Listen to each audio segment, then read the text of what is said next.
में एक अजीब सा फैशन चल पड़ा है। फैशन ये कि एक बदमाश, गुंडा, क्रिमिनल जब तक आज़ाद है छोटे मोटे उसके नाम होते हैं, और जैसे ही वो जेल जाता अचानक बड़ा गैंगस्टर बन जाता है। इसका बेस्ट एग्जाम्पल है लॉरेंस बिश्नोई। मैंने कई बार पहले भी कहा कि जब तक वो तिहाड़ नहीं पहुंचा था तब तक लॉरेंस बिश्नोई एक गैंगस्टर नहीं बना था, पर जेल ने उसे एक बड़ा नाम दे दिया, एक बड़ा गैंगस्टर। और उसी लॉरेंस बिश्नोई का छोटा भाई, जो उसके सर्किल में छोटा डॉन के नाम से जाना जाता है, अनमोल बिश्नोई। ये जो तस्वीर आप देख रहे हैं, इस तस्वीर में अपने आप में एक कहानी है। करीब 2022 या 3 साल पहले की बात है। लॉरेंस बिश्नोई का यही छोटा भाई, लाडला भाई अनमोल बिश्नोई फर्जी पासपोर्ट बनाता है और दिल्ली से नेपाल के रास्ते अज़रबैजान होते हुए कनाडा और फिर अमेरिका पहुंच जाता है। तब वो हमारी सुरक्षा एजेंसियों को पीठ दिखाकर भागा था। आज यानी वेंसडे यानी 19 नवंबर 2025 को फिर उसकी एक तस्वीर आई है, और इस तस्वीर में वो सचमुच पीठ दिखा रहा है। उसके दाएं और बाएं एनआईए के 2 अफसर खड़े हैं, और जिस शख्स की ये पीठ है वो अनमोल बिश्नोई है, लॉरेंस बिश्नोई का छोटा भाई। इस बार ये पीठ शायद वो मजबूरी में दिखा रहा है। उसकी वजह यह है कि यह तस्वीर दिल्ली के इंदिरा गांधी इंटरनेशनल एयरपोर्ट की है। 20 घंटे के सफर को तय करने के बाद कैलिफोर्निया के लॉस एंजलिस सिटी से अनमोल बिश्नोई दिल्ली लाया गया। अनमोल बिश्नोई अकेला नहीं था उस प्लेन में, 2 और भी भारतीय थे, दोनों पंजाब के थे। अमेरिका ने इन तीनों को डिपोर्ट किया है। अब अनमोल बिश्नोई को पकड़ा गया था लास्ट ईयर नवंबर में अमेरिका में। नवंबर में हुआ यह कि लॉस एंजलिस सिटी ये पहुंचता है और एक पासपोर्ट दिखाता है इमिग्रेशन डिपार्टमेंट में। तो जब इमिग्रेशन पर वो पासपोर्ट रखता है और साथ में अमेरिका आने की वजह, तो उस पासपोर्ट पे इसका नाम भानु लिखा हुआ था और साथ में एक कंपनी का ऑफर लेटर भी था। लेकिन उस पासपोर्ट और ऑफर लेटर को देखकर कंपनी के इमिग्रेशन डिपार्टमेंट को कुछ शक होता है, यूएस इमिग्रेशन डिपार्टमेंट को, और वो उससे पूछताछ करती है।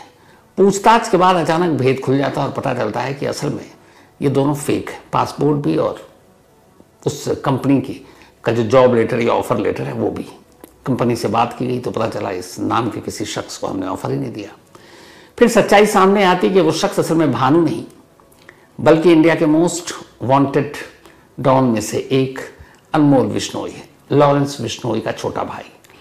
अब ये खबर अचानक इंडियन एजेंसियों तक पहुंचती है कि अनमोल बिश्नोई को यूएस अथॉरिटी ने अपने कब्जे में ले रखा है। अब यहाँ से कवायद शुरू होती है कि उसे किसी तरह भारत लाया जाए, क्योंकि भारत में उसके खिलाफ एक से बढ़कर एक केस दर्ज थे और ये एक बड़ी कामयाबी थी। तुक्के में ही सही, लेकिन अनमोल बिश्नोई वहाँ पकड़ा गया था। अब उधर तमाम स्टेट और फिर अपनी central agency NIA, national investigation team, सभी ने यूएस अथॉरिटी को अप्रोच किया, उन्हें लेटर दिए, दस्तावेज दिए, कागजात दिए कि भाई ये हमारे यहाँ वांटेड है। और एनआईए ने तो ये भी प्रूफ दिया कि इस पर 10 लाख रुपए का इनाम है, ये एक टेररिस्ट है, एक आतंकवादी है। अब इंडिया और अमेरिका के बीच में प्रत्यर्पण संधि है, लेकिन ऐसी चीज़ों में अमेरिका बड़े फूंक फूंक कर कदम रखता है, बड़ी आसानी से किसी को डिपोर्ट नहीं करता है। तो ये सारा सिलसिला चलता रहा। नवंबर 2025 की बात है और इत्तेफाक की बात है, यही नवंबर क्या जो 3rd वीक था, उस तीसरे हफ्ते में वो पकड़ा गया था। मतलब 1 साल पूरे हो गए। इन 1 सालों तक कवायद चलती रही इंटरपोल के जरिए, हमारी सुरक्षा एजेंसियों के जरिए कि भाई अमेरिका आप इसको डिपोर्ट कर दो, बट उसमें लगातार देरी हो रही। लेकिन अचानक, अब इसे आप बदनसीबी कहिए अनमोल बिश्नोई की, कि यूएस में ट्रंप की सरकार आती है और ट्रंप साहब आने के बाद जो गैर कानूनी तरीके से अमेरिका में रह रहे हैं उनको लेकर एक सख्त आदेश जारी करते हैं कि ऐसे लोगों को पहचानो और उनके देश वापस भेजो। कईयों को तो जेल में भी डाला, फिर जेल से उनके देश में, और हथकड़ियाँ लगा लगा कर भेज रहे हैं। कुछ वक्त पहले आपको याद होगा, हमारे बहुत सारे ऐसे भारतीय जिनको अवैध रूप से अमेरिका में रहने के इल्ज़ाम में अमेरिका ने डिपोर्ट किया, उनके पैरों में बेड़ियाँ थी, हाथों में हथकड़ियाँ थी, और इस तरीके से उनको भेजा गया था। तब इत्तेफाक से अनमोल बिश्नोई भी लीगल तरीके से एक तरह से, चूँकि फर्जी डॉक्यूमेंट्स और गलत कंपनी के ऑफर लेटर के साथ पकड़ा गया था लॉस एंजलिस में, तब उसके ऊपर भी ये था कि ये अवैध रूप से आया है, इसलिए इसको भी डिपोर्ट करना है। इधर इंडियन एजेंसी उसी वक्त लगातार कोशिश में कि भैया हमें सौंप दो। अब ये दोनों चीज़ें एक साथ चल रही थी, पर ट्रंप साहब ने काम हमारी एजेंसियों का आसान कर दिया। डिपोर्टेशन वाला मामला तो चला नहीं, क्योंकि उधर अनमोल बिश्नोई कोर्ट भी पहुंच गया कि भारत में मेरी जान को खतरा है, ये है, मेरे साथ इंसाफ नहीं होगा, तो कोर्ट में भी मामला लंबा चल रहा है। लेकिन अचानक ट्रंप सरकार की पॉलिसी ने एक वरदान का काम किया। 18 नवंबर को अनमोल बिश्नोई की बारी आई, 2 और भारतीयों के साथ जो अवैध रूप से रह रहे थे, कि भाई अब तुम्हारा यहां वक्त पूरा हुआ, अपने देश जाओ। और इन तीनों को एक प्लेन में बिठाया गया और इंडिया के लिए रवाना कर दिया गया। इनकी मंजिल थी दिल्ली का इंटरनेशनल एयरपोर्ट। अब 18 नवंबर को जब इनको भेजा गया तो उसकी एक ईमेल भी जारी हुई, कैसे ऐसे अनमोल बिश्नोई को भारत भेजा जा रहा है। यह खबर हमारी एजेंसियों तक भी पहुंची, एजेंसियां अलर्ट हुई। इसके बाद उस फ्लाइट नंबर, टाइम, यहां पर अराइवल का एनआईए की एक टीम पहुंच गई। और आज दिन में जैसे ही उस फ्लाइट से अनमोल बिश्नोई बाहर आता है, पहले से इंतजार कर रही एनआईए की टीम उसे अपने शिकंजे में ले लेती है। शिकंजे में लेने के फौरन बाद की यह तस्वीर है जो आपको दिखा रहा हूं, जो पीठ कैमरे की तरफ करके खड़ा हुआ शख्स असल में अनमोल बिश्नोई है। इसके बाद उसे वहीं से पटियाला हाउस कोर्ट ले जाया गया, उसकी पेशी हुई।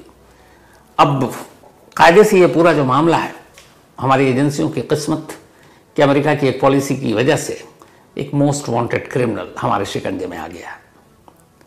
अब अनमोल बिश्नोई तो यहां आ गया, शिकंजे में भी है, लेकिन इसके आने के बाद ऐसे बहुत सारे केसेस हैं जिनकी गुत्थियां अब सुलझने की उम्मीद की जा सकती है। यह वही अनमोल बिश्नोई है जिसका नाम पहली बार सुर्खियों में तब आया जब पंजाबी सिंगर सिद्धू मूसेवाला का कत्ल हुआ था उन्हीं के घर के बाहर। और इस कत्ल के बाद अनमोल बिश्नोई ने सिद्धू मूसेवाला को मारने की जिम्मेदारी ली थी गोल्डी बराड़ के साथ, जो लॉरेंस बिश्नोई का एक और चेला जिसके साथ अब रिश्ते अच्छे चल नहीं रहे। इसके बाद अनमोल बिश्नोई का दूसरी बार जो नाम सुर्खियों में आया वो तब जब मुंबई में बांद्रा में सलमान खान के घर गैलेक्सी के बाहर गोलियां चली। ये गोली चलाने वाला भी जिसके इशारे पर चलाई गई, ये अनमोल बिश्नोई था। और बाद में इसकी भी जिम्मेदारी सोशल मीडिया के जरिए ली गई। फिर तीसरी बार सुर्खियों में तब आया अनमोल बिश्नोई जब एनसीपी के लीडर, पॉलिटिकल लीडर और सलमान खान के करीबी दोस्त बाबा सिद्दीकी का मुंबई में ही कत्ल कर दिया गया। जिन शूटर को हायर किया गया था उन शूटर को वहां भेजने वाला कोई और नहीं है, ये अनमोल बिश्नोई था। तो एक एक कर ये तो सारे हाई प्रोफाइल केस थे। इसके अलावा भी 30 से 31 ऐसे मामले हैं जिसमें वसूली, मर्डर, ये सारी चीजें अनमोल बिश्नोई के जिम्मे थी। अब ये सारे केस उसके आने के बाद, चाहे वो बाबा सिद्दीकी मर्डर केस हो जिसमें वो प्राइम अक्यूज्ड है, सिद्धू मूसेवाला मर्डर केस हो, सलमान खान के घर के बाहर गोली चलाने का केस हो, इनमें अनमोल बिश्नोई मोस्ट वांटेड है, प्राइम अक्यूज्ड है। तो इन केसेस में अब उससे पूछताछ के बाद सारी सच्चाई सामने आने की शायद उम्मीद की जा सकती है। अब सवाल यह है कि बड़ा भाई तो बड़ा भाई, छोटा भाई भी इसी रास्ते पर क्यों और कैसे? तो सर में यहां पे गलती बड़े भाई की है, यानी लॉरेंस बिश्नोई की। पंजाब में यूनिवर्सिटी के ज़माने से पॉलिटिक्स में आने के बाद गैंग वॉर में कूद गया और फिर उसने क्राइम की दुनिया को अपना लिया। लेकिन तब तक अनमोल बिश्नोई उसके जुर्म की दुनिया की परछाई से दूर था। और लॉरेंस अपने छोटे भाई को बहुत प्यार करता था। उसे यह भी लगता था कि जिस रास्ते पर वो है उसका भाई ना चले, और इसीलिए पंजाब से दूर उसको जोधपुर में पढ़ने के लिए भेज दिया। जोधपुर के कॉलेज में अनमोल बिश्नोई पढ़ रहा था, लेकिन फिर कुछ ऐसी चीज़ें हुई, उसके पास से हथियार बरामद हुआ, किसी को धमकाया और फिर वहाँ से कॉलेज से निकला। उसके बाद उसकी गिरफ्तारी हो गई।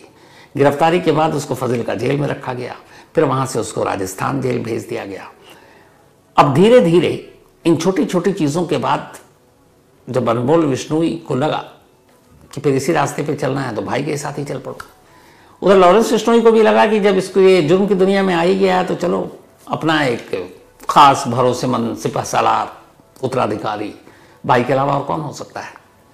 फिर क्या था, लगभग 700 गैंग मेंबर हैं एनआईए की लिस्ट के हिसाब से लॉरेंस बिश्नोई के गैंग में, जिनमें से 300 अकेले पंजाब से हैं, बाकी दिल्ली, राजस्थान, आपके हिमाचल, गुजरात, मुंबई, हरियाणा, इन सब जगहों से। तो अब ये सारी चीज़ें चल रही थी। इसी बीच में अब लॉरेंस बिश्नोई तिहाड़ पहुंच चुका था, पकड़ा गया था। फिर तिहाड़ से अलग अलग जेलों में जाता रहा। जब सिद्धू मूसेवाला का कत्ल हुआ तो फिर उसे यहाँ से हटाकर साबरमती जेल अहमदाबाद भेज दिया गया। जेल से भी उसका धंधा चल रहा था और उस धंधे की वजह थी यही अनमोल बिश्नोई, क्योंकि जेल में बैठा लॉरेंस बिश्नोई हुक्म देता और जेल के बाहर मौजूद अनमोल बिश्नोई उस हुक्म का पालन करवाता। कहते हैं लॉरेंस ने जितने भी प्लान बनाए या जितने भी एग्जीक्यूशन या फिर वसूली, गोली चलाना, ये वो अपने भाई अनमोल बिश्नोई को बताता, और अनमोल बिश्नोई का काम ये था कि इसके लिए ज़रूरी शूटर, हथियार, इन सब का इंतज़ाम करना। लेकिन ये बात इधर हमारी पुलिस एजेंसियों को भी पता चली। तभी एक बार वो जमानत पर बाहर आया। अब जमानत कैसे मिल गई ये भी पता नहीं था। जमानत पर बाहर आने के बाद लगा कि अब तो पुलिस एजेंसियां उसके पीछे पड़ेंगी, तो फिर उसने फेक पासपोर्ट बनाया, दिल्ली से नेपाल गया, नेपाल से होते हुए अजरबैजान और कहाँ कहाँ। आखिर में उसकी मौजूदगी 3 साल तक भटकने के बाद, ढूंढने के बाद 2024 के नवंबर में अमेरिका में मिली। अमेरिका में भी एक सिंगर के एक शो में, पंजाबी सिंगर, उसका दोस्त था, उसकी एक पार्टी में उसकी तस्वीर आई थी, और उसके बाद फिर ये गिरफ्तारी हुई।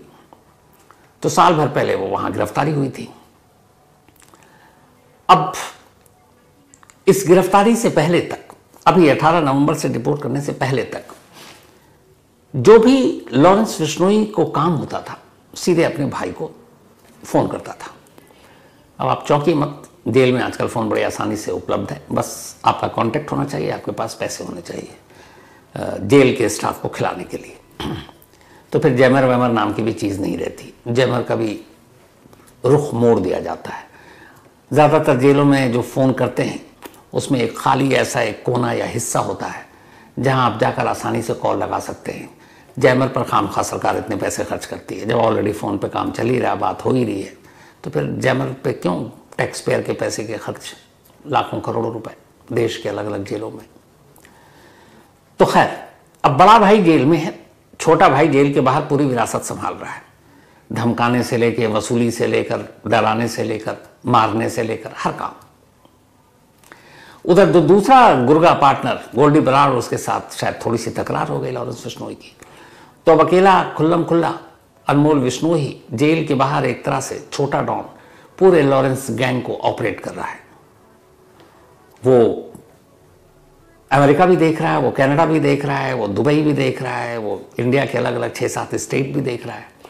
मतलब भाई के हर हुक्म की तामील छोटा भाई कर रहा है।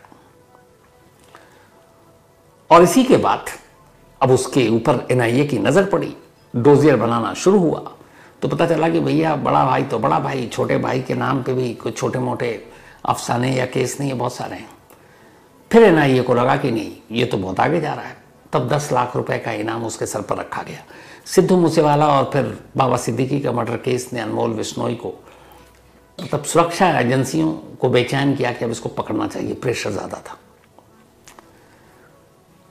तो खैर अब वो पकड़ा गया, हमारी एजेंसियों के हाथ भी आया, तो वो भी डिपोर्टेशन के चक्कर में। अगर वो इलीगल तरीके से ना घुसा होता तो शायद डिपोर्ट भी नहीं होता, और पता नहीं कभी अमेरिका उसको हमारे हवाले करता भी कि नहीं। तब एनआईए के तो कब्जे में आ गया है अनमोल बिश्नोई। बट यहां से खेल बहुत इंटरेस्टिंग हो गया।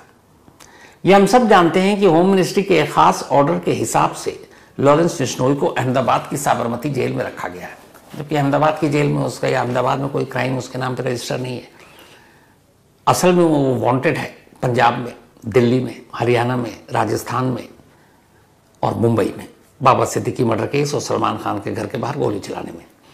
लेकिन होम मिनिस्ट्री का ये जो ऑर्डर था वो ये था कि भाई लॉरेंस गैंग या लॉरेंस बिश्नोई को खतरा है बार बार अलग अलग अदालतों में अलग अलग केसों को ले जाने के लिए, इसलिए इसको एक खास आदेश के तहत एक सुरक्षा कवच देते हुए साबरमती जेल में ही रखा जाए। और साबरमती जेल में रहते हुए ही जब लॉरेंस बिश्नोई था, आप ये देखिए, सलमान खान के घर गैलेक्सी के बाहर गोली चली, बाबा सिद्दीकी का कत्ल हुआ। ये तब सिर्फ सिद्धू मूसेवाले का जब मर्डर हुआ तब लॉरेंस बिश्नोई तिहाड़ जेल में था। तो वहां जेल में रहते हुए ये सारे ऑपरेशन चल रहे थे।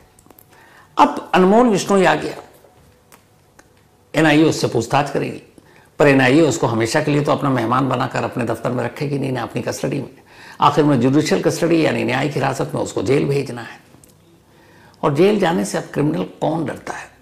उन्हें तो लगता है कि सबसे आज़ादी से, सबसे आराम से जो काम हम कर सकते हैं वो जेल से ही कर सकते हैं। बड़ा भाई आइडियल है लॉरेंस बिश्नोई, आसानी से जेल से कर सकता है। जेल में बैठकर तो वो इंटरव्यू भी दे दिया, पुलिस को भनक तक नहीं।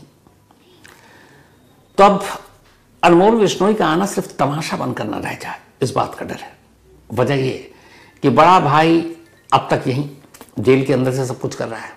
अब छोटा डॉन भी जेल के अंदर से करेगा तो फिर कानून और पुलिस का मजाक ही तोड़ेगा कि इतनी मशक्क़त, इतनी मेहनत के बाद, इतनी लंबी कोशिश के बाद हाथ तो आया वो। लेकिन क्या जेल में उसके ऊपर बंदिशें लगाई जाएंगी? हालात को देखते हुए लगता नहीं। और उससे भी बड़ा इस वक्त सवाल ये है कि आखिर अनमोल बिश्नोई को किस जेल में भेजा जाएगा? जब उसे जुडिशियल कस्टडी में भेजेंगे तो किस जेल में? क्या उसे भी साबरमती जेल भेज दिया जाएगा? क्या आने वाले वक्त में उसके लिए भी होम मिनिस्ट्री एक खास आदेश जारी कर उसे उस जेल से बाहर निकालने पर रोक लगा देगी? क्योंकि कई राज्य उसके इंतजार में बैठे हैं अपने अपने केस को लेकर, जिसमें दिल्ली है, जिसमें हरियाणा है, जिसमें पंजाब है, जिसमें राजस्थान है, जिसमें मुंबई है। और मुंबई पुलिस को तो सबसे ज़्यादा बेचैनी से अनमोल बिश्नोई की तलाश है, क्योंकि गैलेक्सी पर शूटआउट यानी सलमान के घर के बाहर, इसके अलावा बाबा सिद्दीकी का कत्ल, इस कत्ल का वो प्राइम अक्यूज्ड, तो वो तो मेन उसकी ज़रूरत है।